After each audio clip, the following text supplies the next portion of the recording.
अस्सलाम वालेकुम। आप उसामा गाजी यूट्यूब चैनल देख रहे हैं।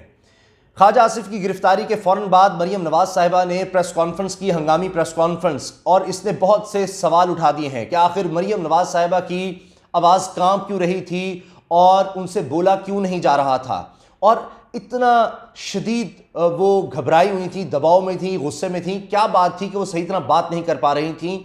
और इसके साथ साथ बिलावल भुट्टो से पहले पहले मरियम ने मीडिया से बात क्यों की और बिलावल से मरियम की क्या बात हुई, ये भी मैं आपको बताऊंगा। इसके साथ साथ किस तरह से मरियम साहिबा के लिए बुरी खबर यह है कि पार्टी के अंदर से ही बगावत हो गई है। पार्टी की सीनियर लीडरशिप ने मरियम के खिलाफ बगावत कर दी है और इसका एतराफ़ खुद खुर्रम दस्तगीर साहब ने किया है और कामरान खान शो में किया है। उस बारे में मैं आपको बताऊंगा क्या एतराफ़ उन्होंने किया है। फिर मरियम साहिबा ने आला अदलिया को फिर से धमकी दे दी है। ये उन्होंने क्या कहा है, इस दफ़ा क्या वार किया है, इस सब पर हम बात करते हैं। पहली चीज़ मैं आपको बताऊं कि मरियम साहिबा ने कहा, जब उनसे पूछा गया कि जी पाकिस्तान पीपल्स पार्टी की सेंट्रल एग्जीक्यूटिव कमेटी के इजलास में तो आपके खिलाफ बहुत बातें हुई हैं और कहा गया है कि नवाज शरीफ वापस आएँ, तो कोई भी बात करने से पहले, यानी जवाब देने से पहले उन्होंने कहा जी मैं मीडिया पर नहीं जाऊंगी जब तक पाकिस्तान पीपल्स पार्टी खुद नहीं कहेगी, मुझे खुद नहीं बताएगी। जबकि ये बात जब मरियम ने की तो उसके बाद बिलावल आए और उन्होंने प्रेस कॉन्फ्रेंस की और बरह रास्त सब चैनल्स ने दिखाई। उसमें उन्होंने कहा कि हमने अपने इस फैसले से कि हम इस्तीफे नहीं दे रहे, कोई इस्तीफा नहीं दे रहे और हम सेनेट इलेक्शन लड़ेंगे, तो इस पर हमने नून लीग को आगाह कर दिया है। अब हुआ ये कि बिलावल ने मरियम से बात की कि देखिए हमारा तो फैसला ये है कि हमने कोई इस्तीफा वगैरह नहीं देना, हम इलेक्शंस में जाएंगे। और ये भी याद रखिए कि ये इजलास जो एहसन इकबाल के घर पर हो रहा था नून लीग का, ये इसलिए हो रहा था कि इस्तीफे देने हैं नहीं देने, सेनेट इलेक्शन का क्या करना है। तो बिलावल ने बता दिया जी हमारा तो ये फैसला आ गया है। तो फिर मरियम ने कहा कि ठहर जाओ, अब हमारे पास तो कुछ नहीं बचेगा मुंह दिखाने के लिए, तो पहले मुझे बात कर लें। तो अगर मैं कहूँगा मुझे तो पता ही नहीं पीपल्स पार्टी ने क्या फैसला किए हैं, आप उसके बाद कर लेना। तो लिहाजा इसीलिए मरियम ने फौरी तौर पर बात की, मीडिया में आकर प्रेस कॉन्फ्रेंस की और उन्होंने ये बात कही कि जनाब अब ये जिस तरह से ख्वाजा आसिफ को गिरफ्तार किया गया है, ये गिरफ्तारी नहीं, ये तो अगवा है। इसके साथ साथ उन्होंने कहा कि ख्वाजा आसिफ से इन्होंने कहा, मतलब कुछ लोगों ने बात की थी कि जी आप नवाज शरीफ का साथ छोड़ दें, आप उनके बयानी को छोड़ दें, 15 से 20 दिन में आपके केसेस खत्म हो जाएंगे। ख्वाजा आसिफ ने इससे इनकार किया। उन्होंने कहा जी मेरे बाल सफ़ेद हो गए हैं, मैं वफादार हूँ और मैं कभी नहीं छोड़ूंगा, जो होता है हो जाए। तो अब उन्होंने ख्वाजा आसिफ को गिरफ्तार कर लिया है। ये मरियम साहिबा ने ये कहानी सुनाई। फिर एक और बात, ख़ास बात यह कि मरीम साहिबा ने यहाँ तक कहा कि जी आला अदलिया इसका नोटिस ले, सिर्फ रिमार्क्स तक न रहे, अब उनको इस चीज़ पर वाज़े तौर पर सामने आना चाहिए, चुप ना रहें, आगे बढ़िए और जुल्म को मिटाएं। अब वो दबाव डाल रही हैं। फिर उन्होंने ये भी धमकी दी कि अब सिर्फ बातचीत तक नहीं मामला रहेगा। जब सवाल पूछा गया जी अब आप क्या करेंगे, तो उन्होंने कहा जी अब हम रिएक्ट करेंगे, PML रिएक्ट करेगी, PDM रिएक्ट करेगी। अब PDM बाकी क्या रह गई है, क्योंकि ये भी मैं आपको खबर दे दूँ कि ये खबरें आ रही हैं कि फजलुर रहमान साहब के खिलाफ वादा मुआफ़ गवाह भी मिल रहे हैं नैब को। तो उस पर जब उनसे सवाल हुआ कि जी मौलाना फजलुर रहमान की तो अपनी पार्टी से उनको अलग किया जा रहा है, जमीयत उलमा इस्लाम पाकिस्तान अलग, उन्होंने कहा जी 2-3 लोग हैं, इनको अब मीडिया पे क्यों लाया गया है, ये पहले कहाँ थे, ये तो हमेशा से इख्तिलाफ करते हैं। हालांकि ये बात नहीं है, मरीम साहब को शायद पता नहीं है कि ये सीनियर 3 लीडरशिप थी फजलुर रहमान साहब की, जो अब अलग कर रही है। फजलुर रहमान साहब को कह रहे हैं, जमीयत उलमा इस्लाम पाकिस्तान अलग है। अच्छा, अब मरीम साहबा कह रही हैं जी PMLN रेजिग्नेशन अगर देती है तो कोई मसला हो जाना था और इसीलिए हमारे मेन लीडर को ख्वाजा आसिफ को गिरफ्तार कर लिया गया है, और कह रही थी कि मेरे पास आ चुके हैं सारे रेजिग्नेशंस। अब इसलिए बार बार रेजिग्नेशंस पर वो जोर दे रही थी क्योंकि अब वो मामला ही नहीं बनना।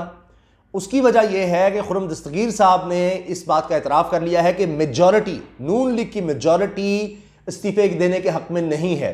लिहाजा मरियम साहिबा के जो अहकामात थे, मरियम साहिबा के जो ऑर्डर्स थे, नवाज शरीफ उनके वालिद के जो ऑर्डर्स थे कि इस्तीफे देने के, उससे बगावत कर दी है नून लीग ने। नून लीग की सीनियर लीडरशिप नहीं, मेजॉरिटी ने। अब खुद जब मेजॉरिटी का कह रहे हैं तो कितनी मेजॉरिटी है, यानी क्या 90% लोग हैं, उन्होंने ये नहीं बताया, तो ये बहुत बड़ी तादाद है। और ये वजूहात हैं कि मरियम साहिबा को नजर आ गया कि ना सिर्फ सीनियर लीडरशिप बल्कि मेजॉरिटी ने, नून लीग की मेजॉरिटी ने उनके खिलाफ बगावत कर दिया, उनके अहकामात, उनके हुक्म मानने से इनकार कर दिया है। अब वो इस्तीफे नहीं दे रहे।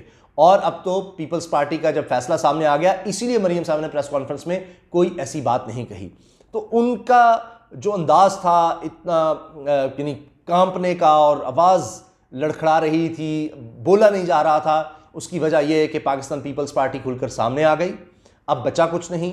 उसके बाद ख्वाजा आसिफ सीनियर लीडर जो है गिरफ्तार हो गए। और ये भी मैं बता दूं, अभी तो गिरफ्तारी शुरू हुई है, अभी तो गिरफ्तारी शुरू हुई है।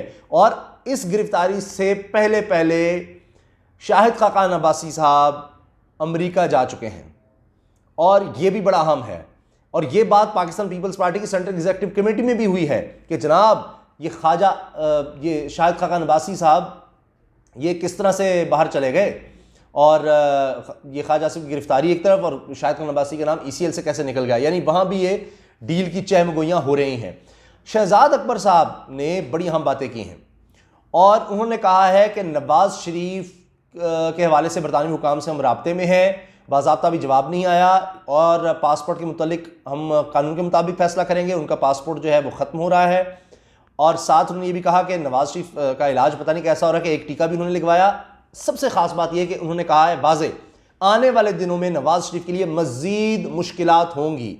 और ख्वाजा आसिफ के बारे में उन्होंने ये डिस्क्लोज़ किया है कि ये कहते रहे कि मैं बैरून मुल्क जो मुलाजिम था कंपनी में, और तो वहाँ से मैं कैश में तनख्वाह लेता था, क्योंकि इनसे ये कहा गया कि आपके ये कोई 22 करोड़ से ज़्यादा ये अचानक असासे कैसे बने, कहाँ से? उन्होंने कहा जी मैं बाहर तनख्वाह लेता था और कैश की सूरत में बाहर से तनख्वाह लेता था। अब वो कह रहे हैं शहजाद अकबर साहब कि ये तो कई सरकारी ओहदों पर रहे हैं तो ये जस्टिफाई नहीं कर सके, तो लिहाजा अब ये मामला चल रहा है।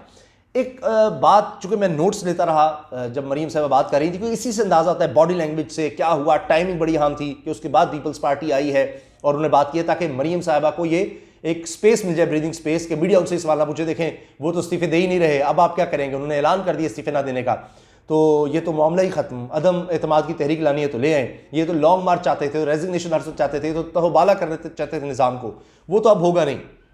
मरीम ने सब कुछ करके देख लिया, मिन्नत समाज थे, हर चीज़ करके देख ली। तो अब जाहिर है अब उन्होंने पहले बात कर ली ताकि मीडिया दोबारा उनको तंग ना करे, तो सुबह फिर देखी जाएगी, जब सुबह की बात आएगी फिर यानी तर्जुमानों से बयान दिलवा दिए जाएंगे। तो क्योंकि उनके पास सब कुछ था नहीं कहने को, क्योंकि PDM प्रैक्टिकली अब टूट चुकी है, ख़त्म हो गया। अब जो इजलास होना है वो एक रस्मी सा है, अब बाकी क्या बच गया फजलुर रहमान साहब के पास या दीगर लोगों के पास। मैं एक बात आपको ये बताना चाह रहा हूँ कि मरीम साहबा जब ये बातें मुसलसल कर रही थी तो ख्वाजा आसिफ की बात पर बात कर रही थी, तो फिर उनको लुकमा दिया गया कि शहबाज शरीफ साहब की बात करें, शहबाज शरीफ साहब की बात करें, अपोजिशन लीडर की बात करें। तो फिर उन्होंने शहबाज शरीफ की बात की कि जी वो इतने अरसे से जेल में है, हमजा की भी उन्होंने साथ बात की कि जी इतने अरसे से जेल में है, यानी लुकमा देने पर उनको उनका ख्याल आया है। अब एक बात मैं आपको ये भी बता दूं कि ख्वाजा आसिफ साहब समझे जा रहे थे कि अब वो शहबाज शरीफ के काफ़ी करीब हो रहे हैं, और शहबाज शरीफ साहब यानी शीन लीग की तरफ वो जा रहे हैं। तो बहरहाल इसके बावजूद उनकी गिरफ्तारी हुई है, ये एक अहम डेवलपमेंट है, और लग रहा है कि मुस्लिम लीग नून भी अब वाज़े तौर पर, यानी उनकी जो मेजॉरिटी है, जिस तरह से उन्होंने ऐलान कर दिया बगावत का कि हम तो इस्तीफे नहीं दे रहे, तो अब ये जब चीज़ सामने आ जाएगी तो अब एक फेस सेविंग होगी किसी तरह से कि जी वही मरीम कह रही है इसको तो जाना होगा। किस तरह जाना होगा, बेबसी है, कोई रोड मैप, कोई कुछ नहीं समझ आ रही। अब बयानात भी देने के काबिल नहीं रही मुस्लिम लीग नून, और मरीम साहबा को इसीलिए आगे किया जा रहा था। अब सब यही कह रहे हैं कि ये सारा कुछ जो मुस्लिम लीग नून को डुबोया है ये मरीम साहबा का किया धरा है, और वो होता नज़र आ रहा है। तो अब आने वाले दिनों में मज़ीद गिरफ्तारियाँ हैं, और ये भी हो सकता है कि फजलुर रहमान साहब की भी गिरफ्तारी हो जाए। अल्लाह हाफ़िज़। पाकिस्तान जिंदाबाद।